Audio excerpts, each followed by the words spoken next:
jangan ada cijen camanyan di pengan soalan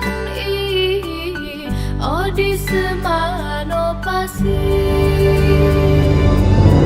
angin dipot sajan hati suka kepegah jali dalam negro rumah muka dum syedaralan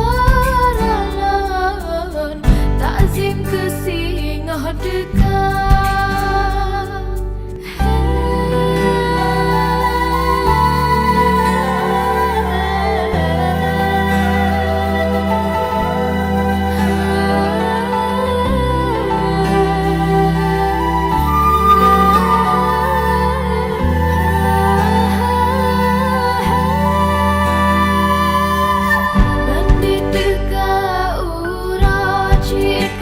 Jangan ada cijen camanyan di pengan soalan di semano pasir angin dipot sajan hati suka kepegah jali dalam negro rumah muka syedaralan takzim kesingah dekat.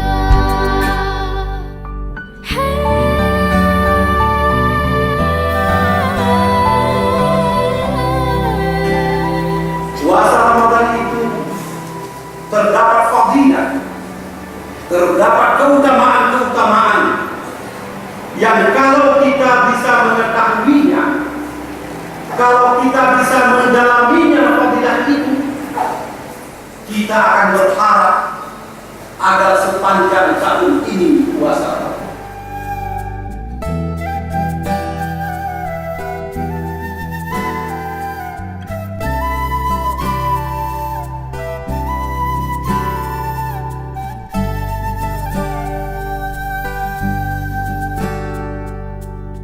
Bandit dekat kamu jangan ada cijen camanyan di pengan soalan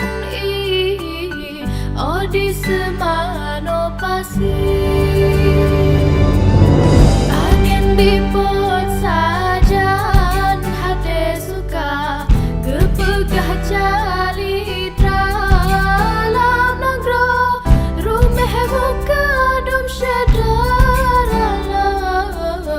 takzim kesingah dekat.